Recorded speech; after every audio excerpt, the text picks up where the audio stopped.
Today there are again no new cases of Covid-19 to report in New Zealand, our sixth day in a row without any new cases, so the total remains at 1,154 confirmed cases. There are 12 additional recovered cases, and this total is now 1,474. We only have 8 remaining cases considered to be active. I've also been asked to provide some comment today on the death of Eileen Hunter, a resident from St Margaret's Hospital and Rest Home in Te Atatū, Auckland. We're providing Eileen's name following a request to do so by her family. Eileen was in her 90s. She passed away on Sunday, and she was much loved by all those who knew her. She was confirmed as having Covid-19 in mid-April and had been transferred from St Margaret's to Waitakere Hospital and then to North Shore Hospital for care. Once recovered, with 2 negative test results, she was transferred back to St Margaret's Rest Home. The family has asked the Ministry to pass on their thanks for the care of their mother at St Margaret's and at both Waitakere and North Shore hospitals. And in turn, I'd like to extend our sympathy to her family for their loss.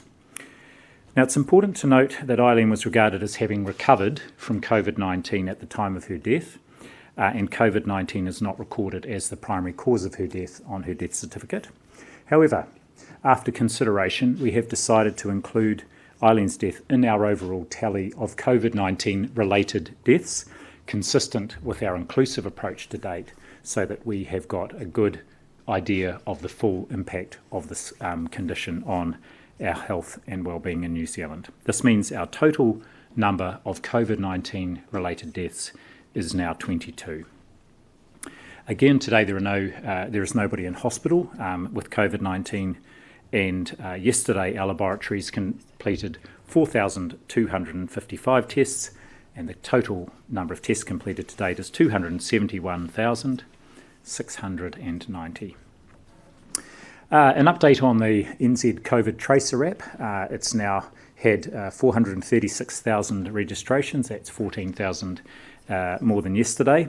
I continue to encourage as many people as possible to download the app. It will help us identify, trace and follow up anyone who may need to be followed up if they are a close contact of a case, should we get one.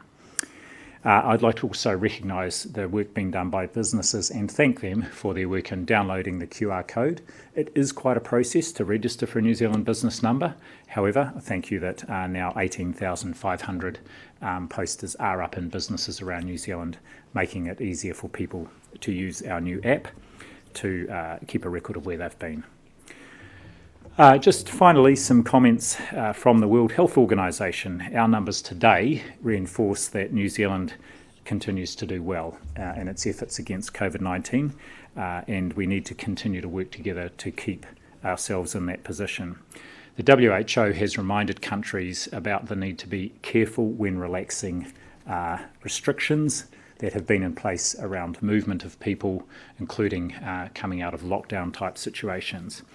As the WHO has observed, epidemics tend to come in waves, and a second wave will continue to be a possibility in New Zealand for a number of months from now on.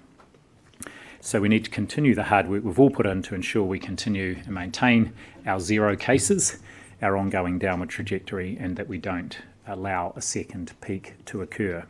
So heading into the coming long weekend, stay safe and well.